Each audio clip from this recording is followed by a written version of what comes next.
Yo, what is up, guys? Quanta here, back with the ultimate Urgot guide for Season 15. A couple days ago, I did a coaching session with Alois and L on Urgot, and why and how you should pilot this champion. It covers builds, runes, matchups, power spikes, mechanics, just everything you need to know to pilot Urgot and win games this season. I hope you enjoy the video. So hey guys, what's up? I'm Quante. I am the top Urgot in North America, probably the world. I've been challenger for like 5 years now. I'm currently I'm almost Grandmaster this season, but my peak is 1340 LP, rank 6 in North America. I'm a Urgot enjoyer. I only play this champion. I dabble in a little bit of Garen, and I try to provide educational Urgot content to the people. That's basically it.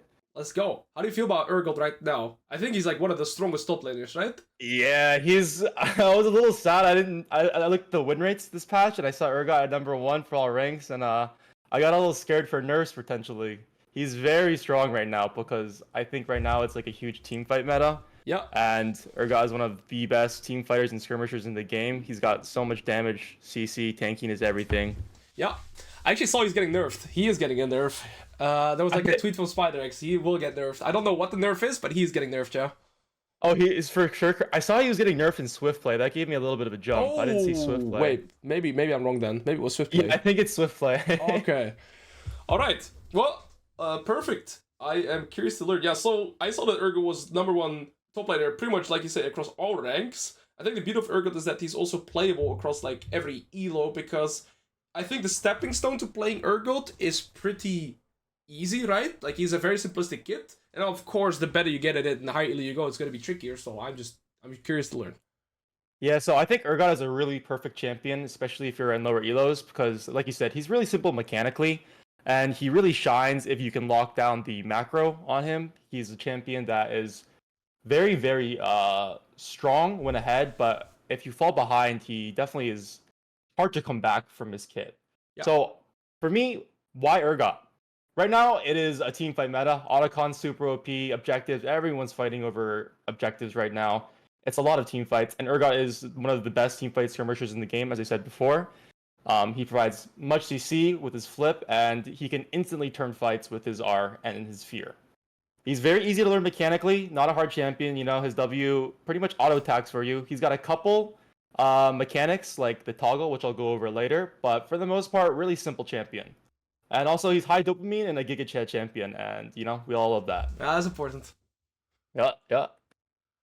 So his identity, Urgot is a really good counter engage champion. He's not very good as a primary engage. His kit doesn't let him like run at people. He works best when people are running at him. So into comps like high melee engage, Jarvan, Galio, Rel, Nautilus, these kind of comps, that's when he really shines. And he works best when he has teammates that can CC for him, so that way he can combo his E and his R, because usually if he's running at champions by himself, those are hard to hit. Yeah. He's weak versus range and hyperscaling champions like Syndra, Hui, Caitlyn, Azir, Jinx. Champions like enchanters. Yeah, Jinx is really hard for Urgot. So hard. If you go late game versus champions, you absolutely need your flash up to be able to play the game, but it's still really hard. Yeah. Okay. Let's go into it. So talking about his power spikes. Urgot is probably one of the most item and level timer reliant champions in the game, especially for top laners. He's extremely reliant on getting his experience, which is why I only like to play him top lane, me personally. He has one of the strongest early games, as most of you know. His level 1, almost no one can beat Urgot with his shotgun legs. And so usually for the first 3 waves, he's very strong, levels 1 to 3. He has complete control over the lane. That being said, after level 3, he does fall off because he doesn't really get anything from leveling up his abilities compared to most other champions. And he really lacks the ability to have long trades until level 9 when you max out your W and get the toggle. And he also lacks the ability to have good short trades because his kit, compared to most champions, his kit is just not very prepared for short trades. Yeah. Oh my god, my fire alarm just went off. Can you hear it in the background? Yeah, I can, but it's not that loud. Oh my god. It's not. Why does it just randomly go off? I don't know. Wait, it stopped. Okay. What? Okay. Okay. Sorry about that. No worries. Yeah. So yeah, his biggest spike after level 3, from level 3 until level 9, because that's when you get your W maxed out and you get your toggle. So I'm sure you were showing it earlier. I was watching. You were actually really clean with it for the first time Urgot. I was really surprised. Once you get your toggle, level 9 W maxed out, and your black cleaver, you are a complete beast. Like, no champion top lane can 1v1 you, especially if you have your flash up. You just completely kill everybody, and you're tanky, and you are just super, super strong. The next power spike after that is level 13, when your legs go to a 2.5-second cooldown.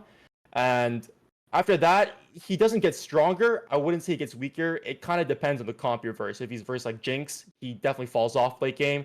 But if you're verse stuff like, like Jarvan, Galio, he's going to be strong for the rest of the game. And the most important thing is you can't fall behind on this champion.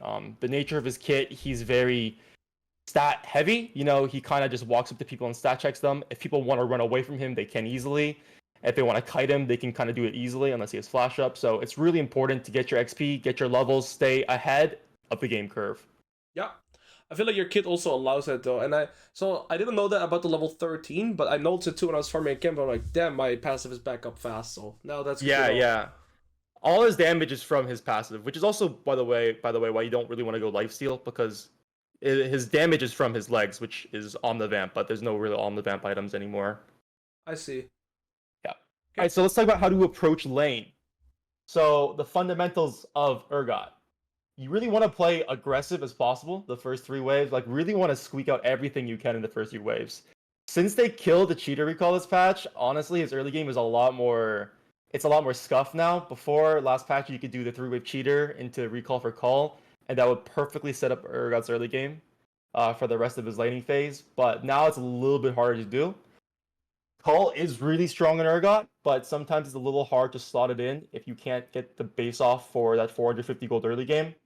Yeah, can I ask a question here already? Yeah, go ahead. So I feel like one of the toughest things to always look for when you're learning a new champion is understanding like your best, I guess, gold purchase when you're recalling in the early game, right? So if you have 900 gold, would you just default slot into a pickaxe? Yes, okay. Every time, for sure. 1100 is always Phage? Phage, yes, Phage. And then if you have, I forget the gold, but Pickaxe Longsword is really strong in Urgot if you can afford that. That's my favorite buy, but that's a little bit more expensive. So I'm either angling for Phage, Plated Steel Caps, or Pickaxe, hopefully there. Right. So if you get like an awkward one, let's say you get 750, right? You could opt for, I guess, Ruby Crystal I go Ruby Longsword? Crystal Longsword. Yeah, I go Ruby Crystal Longsword and 750 every time. Okay, so it wouldn't be like Boots Cole or something like this. Yeah, it's too slow. The thing is for Urgot is if you are, even with the curve and your CS is like pretty decent and you're not behind, if you just full econ towards Black Cleaver, you will hit Black Cleaver almost at the exact same time as you hit level 9. So those power spikes coincide really nicely there. Yeah. So if you go call, it kind of delays it a little bit. I only go call if I take a cheater recall or... So super early game. Pretty much your first recall would be call, and else it's kind of you just want to eco to Cleaver as fast as you can. Yeah, exactly. That being said, some matchups where you really need to sustain, I do go call. Yeah. In that scenario, I've been kind of experimenting with the early game setup. I think the best way to play it is you would want to slow push the first 3 waves and then TP back on the 4th wave with the call buy. So matchups where you really need that sustain, like Garen, for instance, or like a tank lane that has like Cho'Gath or something has a lot of sustain that you really need that sustain to help you through the lane from cult. I use my TP earlier to be able to reset because TP's lower cooldown now. It's a little bit better this patch. That makes sense, yeah. Okay. Yeah, but if you want to do that, you have to make sure not to trade hard early game because if you trade hard as Urgot, he already pushes fast. Yeah. And since the first couple waves push faster now, you have to make sure you're crashing it on the 3rd wave. So you need to trade very minimally. Yeah, I saw that. I tried to even do 4th wave crash last game. I could have done 3rd wave, but I know it's impossible to do 4th wave right now, pretty much on any champion. Yeah. So I think it's always what I'm probably going to be eyeing for is either 3rd wave crash into recall or like 2nd wave into 4th wave crash, something like this. Was what I'm thinking. That's exactly what I do. Perfect. Then one more question regarding itemization. Is there so I think it's linear when you're playing against double adapt 80 top. How often would you get tier 2 boots before Cleaver? What are kind of like the conditions when looking for that? Yeah, so for me, I don't really like getting tier 2 boots unless it's plated steel caps. I feel like plated steel caps is just super, super OP in lane against certain champions, and it's especially the higher up you go where they can punish Urgot on lane more, it just becomes kind of necessary to survive lane. But if I don't have the gold for it in my first base, I won't get it. So instance, like Jace, for instance, I really feel like plated steel caps makes that lane a lot more playable. Yeah. And If not, I usually just econ towards full Black Cleaver because most times people will go like, they're like, oh, Urgot, let's go Warden's Mill. Let's go Warden's Mill, plated steel caps, and we'll just bully this poor crab and make him miserable. And it's like, yeah, that's true. But then if you econ towards full cleaver, then you have full cleaver before they're anywhere near their first item. So that makes sense because Wardens would delay them a lot. Okay. Yeah. Okay. His laning is already pretty weak anyway, so I just kind of like play the econ for cleaver for the most part, and then I'll only go plated steel caps in lane before cleaver if it's a hard matchup or I'm struggling. I feel like. That makes a lot of sense. So, for example, I don't know, just on the top of my head, because I look at this matchup from Riven's perspective. If I'm like, let's say, Riven Jarvan into Urgot and he rushes Tabbies, it just feels really hard to approach him. So I think that would be like an okay example, right, of rushing Tabbies early. Yeah, that would be okay for sure. For me, I think Riven's a pretty easy matchup personally, and I don't think a lot of Riven's damage comes from auto attack, so I wouldn't rush plated steel caps into Riven. That makes sense, yeah. But like a Jace Jarvan or like a I don't know, another 80 auto attacking champion, anything like that, I'd be happy into. Okay, so this is really good because now I already feel like, I understood how strong Urgot was level 1 to level 3, but then I also felt that this game I'm like, okay, I don't really know how to progress besides kind of being reactive if my opponent does anything from level 3 to level 9. But it makes sense that you just use that period to kind of just expand from your early game position and just rush into cleaver. So that gives me a very clear purpose now. So that's amazing already. Yep. Yeah. So when after level 3, I'm almost exclusively playing to either freeze the wave or slow push it because Urgot's a very vulnerable champion. His legs auto push the wave, the AoE splash damage. Even if you try to minimize it, it still pushes it more than any other champion.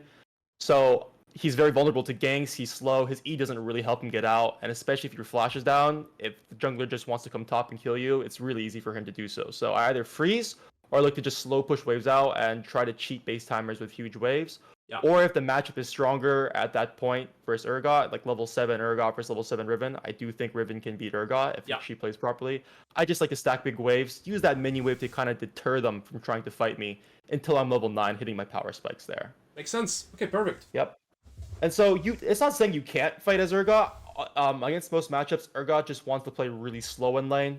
Until level 9, he look to use his Q with small PTA and leg procs, just small chip trades there until you can set them up. He has really surprising burst damage. A lot of people don't expect it. Most matchups, if they're under 70% HP, you can look to E flash and R and you'll just one-shot them. And if you're running Ignite, it's even a higher lethal level. So if they take even a little bit of damage, depending on the matchup and depending on what they buy, if they buy Ninja Tabbies or play Steel Caps, it's a little bit higher for sure. Or if they have healing in their kit, it's higher. But mainly just playing for chip damage and you can look to one-shot. You don't have to. Playing slow, making sure that Urgot doesn't fall behind is the most important concept I say on Urgot. Yep. If you're even by level 9, good CS 000, you're in a great spot, Perfect. It's more important to be consistent than to flip like, oh, maybe I get this kill or maybe I die to the jungler, Yeah. Consistency is key on Urgot. Good. Okay, I'm curious to learn more. Yeah, so mechanics, I saw you doing this earlier. The toggle is the #1 mechanic for Urgot. Like, this is like super, super important. If you're a newer Urgot player, I recommend using Practice Tool to get this down. And I honestly say the sound cues is what helps me get into the pattern of it. Basically, it's 3 W ticks into auto attack into 3 W ticks. And this only unlocks at level 9 when you max out your W and it becomes infinite. It is a significant amount more damage than just leaving W on. And it also helps you move a little bit faster because in the auto animation, you can move without the movement speed penalty that W gives you. So it lets you move faster, lets you kite faster, and gives you more damage. And this is the reason why Urgot spikes so hard on level 9. He just gets so much more damage.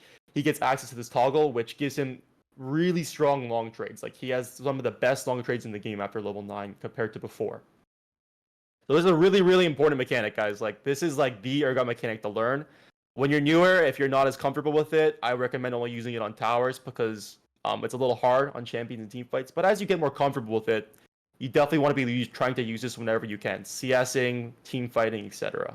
Yeah, because if you use it during CSing and like wave state, you also practice doing it whilst moving around and stuff like this, so it just becomes more ingrained. You speed up the process of learning it. Yep, Yep, exactly. makes sense. And then the second most important one, honestly, this is the mechanic that I say separates the good Urgots from the great is the buffer. Yeah. So if you guys didn't know, Urgot E can buffer all CC in its cast animation. Like you can buffer Fiddlestick Sphere, Rise Root, Nautilus Q, Blitzcrank Q. Like it literally just denies all CC. The thing is, sometimes it's hard to pull off. This is something that takes a lot of experience because you kind of have to get a gauge for when you cast your E for the specific spell. It's all about that timing. You know, it's basically you just cast your E, and in the wind-up duration of it, when he leans back, he can buffer the CC. So this completely changes some matchups, right? For instance, the Gragas matchup. Gragas, if you E Gragas first as Urgot, if you try to flip Gragas first, Gragas can just E you. Urgot's E is slow. It's really easy for Gragas to body slam him. But if Gragas body slams first, if you time it, you can flip him during his body slam, which gives you windows to fight him usually that you don't normally have. So it completely changes some matchups, you know? Yeah. So I was really about to important say, mechanic. because there's like a wind up timer as well, so it's gonna be a little tricky to get some of these timers down, but I'll try it. But it's gonna like you say, it's gonna be experience and kind of intuitive based, because the more you practice a matchup, you're gonna get the feeling down more consistently. So I'm gonna try and work on that, but I'm not sure. Yeah, Urgot has really, it's kind of annoying, but he has really slow cast animations on all his spells. Like all his spells have delay. Like his E, his R, his Q, they all have like really long wind up animations. So some level of like having to predict or like react is necessary on Urgot compared to like more modern champions with like instant cast times, you know. But once you get the hang of it, it feels quite nice. Yeah. Wait a second, somebody just asked any link to the video, bro. We're doing this live right now. It's not the video, brother. I have a spreadsheet, Urgot matchup spreadsheet I can link after this to show you guys. It's like super extensive. I cover all the matchups in it. Okay, that's awesome. Let's get into the builds. Yeah. All right, so this patch, I think, my personal opinion, I think Black Cleaver Sterix is the best because it's team fight meta right now, and this is the best 2-item core for Urgot. I think most games are kind of decided by 2 items right now because you don't really have the luxury to go to 3rd. Yeah, most games are decided on 2 items, so you want to be as strong as possible by then. Previous patches, I think lethality builds were good. I thought Black Cleaver Shojin Sterix was good. Like these 3-item core builds or more side lane oriented core builds were strong. But this patch, I really think team fights are key. Like you have to be playing team fights. You cannot just sack Otacon for like a tower. You know, it's so strong. Yeah. So I have liked the Shojin and lethality builds less this patch. I think Black Cleaver into Sterix into flexing tank items is the strongest. Usually I'll go Jackshow 3rd, but depending on what the enemy comp has, like if they have a lot of AP, you can go Kanik. If they have AP Burst, if they have AP Burn champions with Liandry's or Blockfire Torch, you can go Fawn. I think Fawn is really strong on Urgot because movement speed really enables Urgot. He's a slow champion, he's a reactive champion, so movement speed lets him kind of turn into more of a proactive champion. He's able to take the fight to them instead of having to react. Yeah, I was gonna ask, do you like Deadman's Blade? Because that was an item I was considering last game. Or is it an item you don't really consider or like that much? I like Deadman's Plate. My issue of Deadman's Plate is that it's less of a tank item and more of a movement speed item. Right. Like Fawn to me is a tank item first and a movement speed item second. But the stats on Deadman don't feel worth it to me because I think right now just being tanky is important. Like we're team fighting a lot now, so you don't really have to chase after people. You kind of just stand there and fight 5v5. A lot of games, in my opinion, from my experience here. So Deadman's is good for sure, but I think it's better when you're snowballing, so you can get around the map faster. If it's like even or you're even behind, I wouldn't go Deadman's. And is Jackshow just the most consistent tank item then? Yeah, I like Jackshow because it just gives you both resistances, especially paired with conditioning, which has good synergy with it. Yeah. And I think like you really can't like craft your build around like a hypothetical 6 items, you know, like you need to be like strong on 2 and 3. It's super important. 95% of my games are done by 3 items, if not like finished, I feel that like, too. The fights are decided by then. Yeah. Right. And so sorry to interrupt you. The only item I still wanted to ask was Unending Despair, but intuitively to me it felt wrong to build that on Urgot because I feel like the stats are not good enough paired with the healing. But I was curious on your thoughts on that. Yeah, I tried Unending Despair. I don't like it. It's like okay, but I think Jackshow is just better on Unending Despair. Okay, it's more expensive, but yeah, I don't go Unending Despair. I think it's bad. Okay, that solves it. And then I suppose Strikebreaker when it's also range type of champions that you want to stick towards. And Yeah, Sojin, right? Yeah. So if you do need more damage third, you can still go a damage item on third. This is more applicable if you're like fed or your team comp lacks damage. You don't have as many hyper carries, so you kind of need to pick up the slack yourself here. You can go Shojin. Shojin's good versus like high percent HP targets because it amps your leg damage a lot. So HP stackers is good. Bloodmail is more of a snowball item, I'd say. If you're really fed, you can go Bloodmail. And Stridebreaker if you want to have some lockdown on range champions. It's honestly good versus melee champions too because it helps you just land your E a lot more consistently against champions with dashes, like Yasuo, for instance. It's really good against Yasuo. Yeah, so like the mobile melee champions. That makes sense. Yep. And then you take it, you take it third. Okay, that is very clear. And so for the boots, I like 90% of games you're going Swifties. Unless they have like 3 ED carries, then you can go plated steel caps. Swifties is just so good. Movement speed is just the best. They have to get nerfed. Yeah, they're for sure getting nerfed. 1k gold for those stats is crazy. If I don't see this thing's getting nerfed in the next 2 patches, I don't want to say it, but I feel like at that point they're just completely griefing. Those boots have to get nerfed. For sure. And I think a big part of why Urgot's so strong this patch is I think he benefits out of every champion the most out of the tier 3 shoes. Like I honestly don't think the plated steel caps and Merc Treads boots are that great. Like they're okay, but the Swift March boots upgrades are so broken. Yeah, no, 100%. It's 100%. It just completely changes him. He has got like 450 out of combat movement speed. He just goes so fast, and you cannot deal with a fast Urgot that's like fed because he stat checks you if he hits E. He stat checks anybody if you hit your E. The hard part is hitting the E because he's slow. He usually needs flash. So if you have move speed and especially the tier 3 Swifty movement speed, he just goes insane. Okay. I like that. Yeah, I felt the same on Garen, because Garen I go Swifties 100% of the games now, and that champion also just feels ridiculous with that. Yeah, I mean, these boots need to get nerfed for sure. Okay. Alright, let's go over runes now. So, there's 2 pages you can take on Urgot. There's Press the Attack page, and there's the Phase Rush page. I like the Phase Rush page a lot more last season, but this season, because of the importance of snowballing, the importance of being able to get first blood, fighting early game, I think PTA is just the better, and the default page you should be running, like, I'd say 90% of the time. Okay. You can still take Phase Rush if you're versus champions where it actually gives you combat value, like, for instance, versus Olaf. It's really good versus Olaf, right? Because it just denies him the ability to run you down. Right.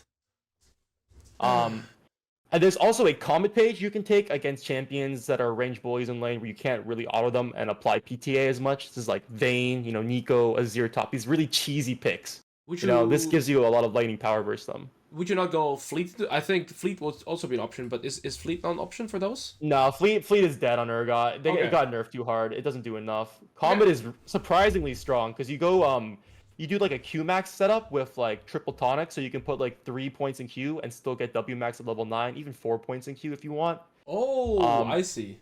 Yeah, and you get like a lot of power in lane with Q because these champions, they range Urgot, they bully Urgot, and they kind of outscale Urgot. Like Vayne is like one of Urgot's worst matchups. I ban Vayne. I'm perma-banning Vayne. I'm not. Yeah, it's so hard. I have to verse Viper Vayne. Oh my god. I am perma-banning Vayne. I'm not doing that. Yeah. So Comet makes these matchups a little bit more playable because you can actually hit them before they can hit you with your Q, and they have low sustain, so it helps you poke them out and just survive lane much. That being said, Comet doesn't scale at all, so it really is all about like not getting destroyed in lane. That makes sense. Okay, so I see 2 interesting things. I see conditioning, which I think already will also pair well with what's this called, Jack Show, because you get more resistance by default.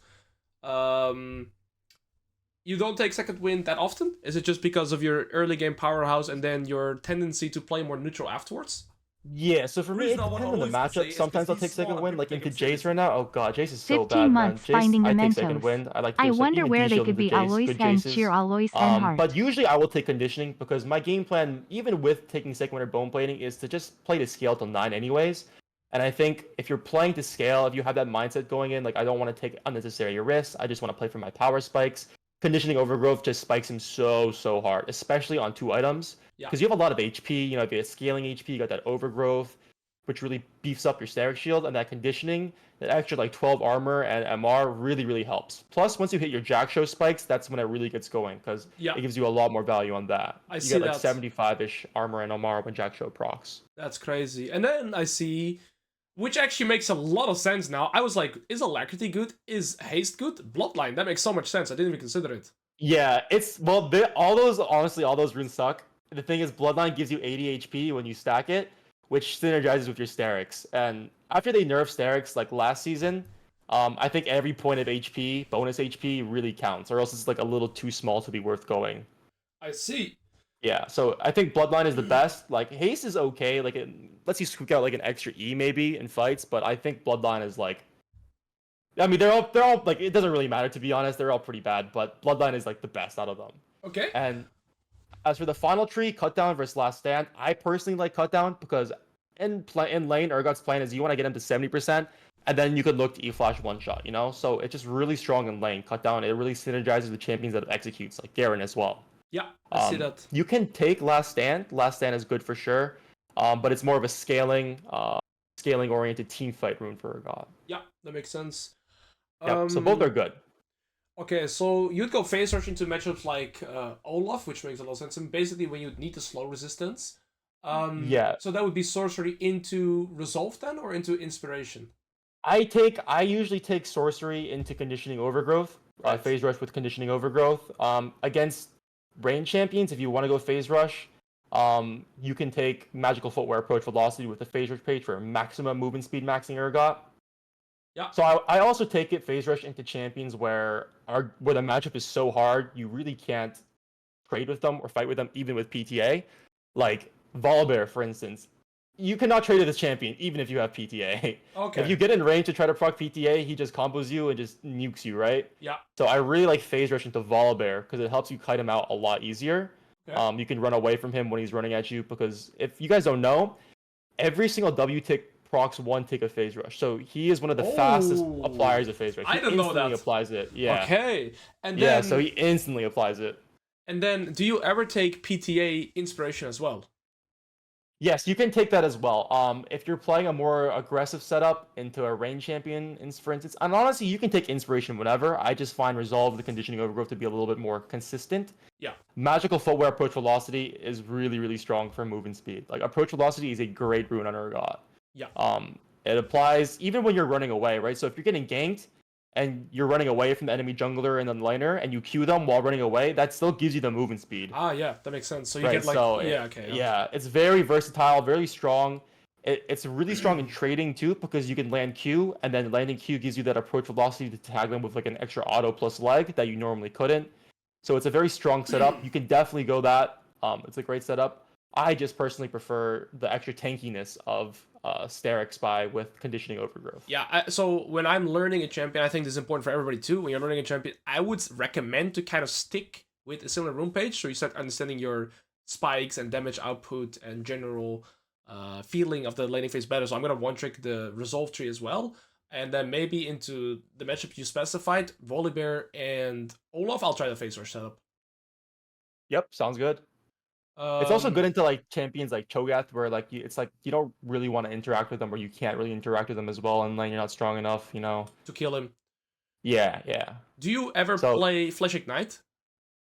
I wanted to talk about that. Yeah, that's really important on Urgot. I do like to play Flash Ignite, but after a lot of trial and error with this patch, at the start I thought Ignite was for sure better. I think in higher elo, I'd say like Diamond to Master Plus, you should be taking Teleport, and in lower elos, you should be taking Ignite.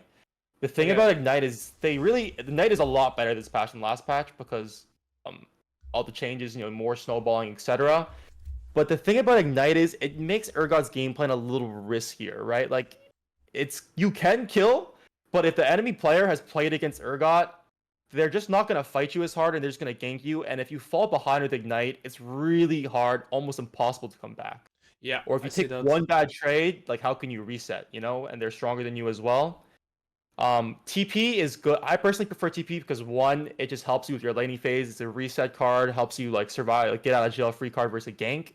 And also right now, I think because there's so many objectives going on, there's so many team fights, I think being at the right place at the right time is super important. So for that, TP is like pretty necessary. I love that. Yeah, I agree with that. Yeah. I'll just play TP every game, I think.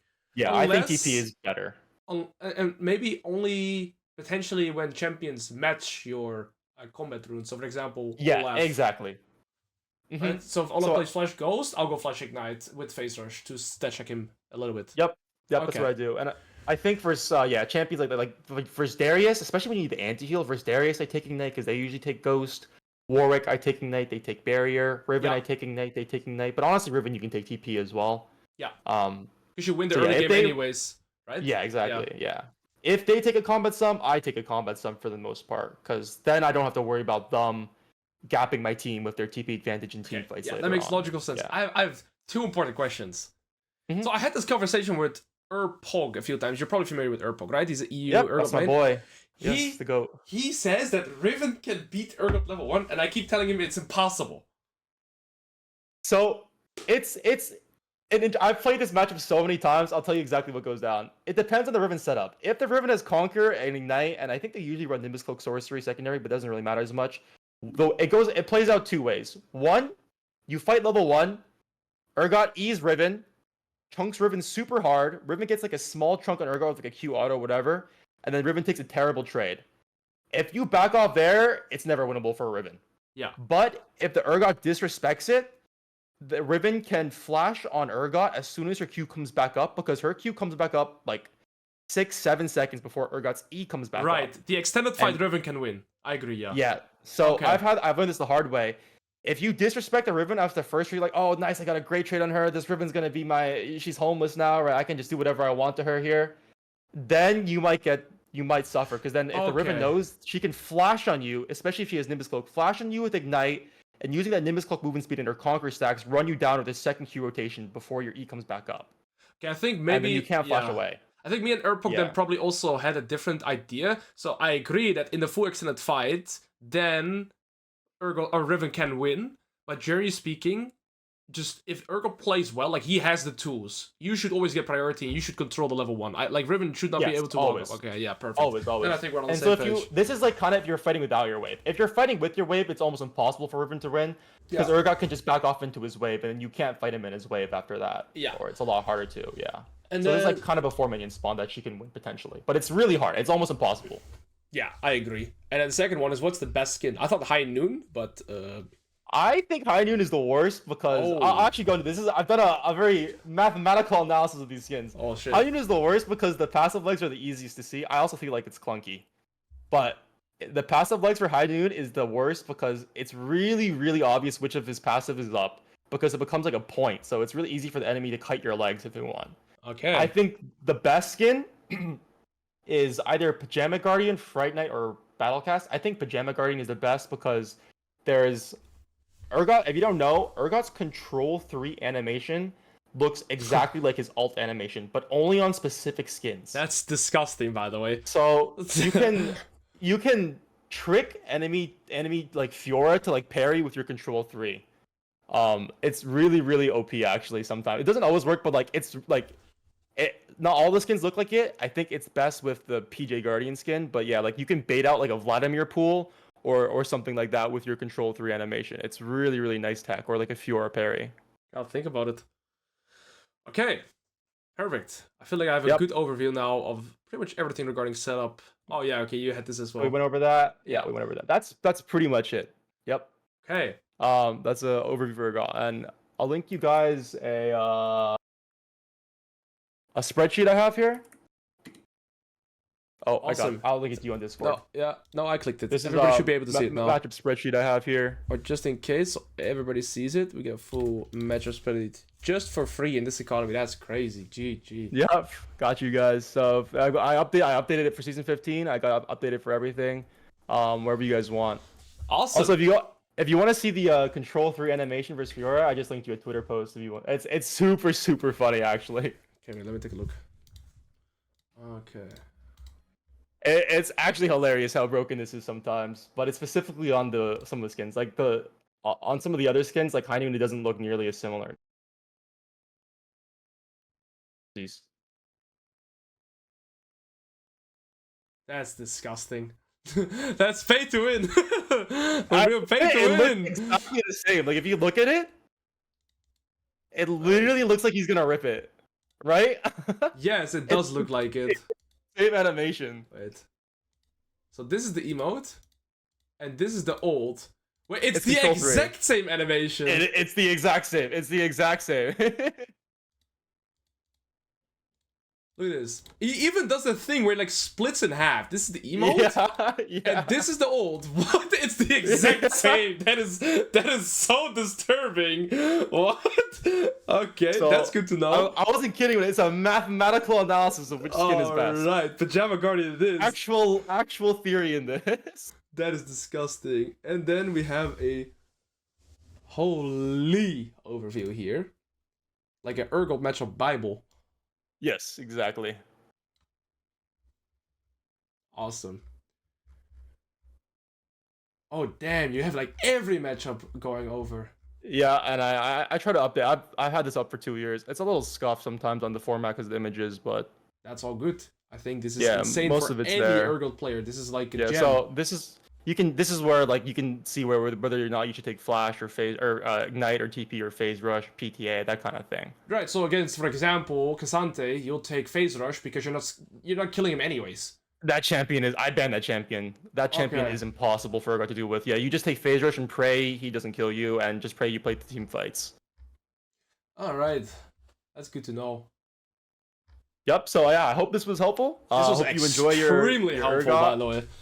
Yeah, I'm glad. Of course, I got you. All right. On that note, everyone should check out content. There's a link right here. I made a quick comment as well. You can check it out right here on the stream. You make YouTube videos as well, right? But you can find I have it a on the stream YouTube as well. Go check him out, guys. He's the GOAT. And most likely tomorrow, but let's see how that goes regarding the games. We should do a coaching too, like of an actual VOD, like a VOD. Sounds good. Sounds good. Just let me know. Awesome, Appreciate man. it. Thank you so much for reaching out, coming by. And Yeah. I'm going to try and in my ass off with Urgot and get better. I'll be there. I'll watch you. Have a good stream, man. Appreciate it. Thank you so much. Bye. See ya, bro.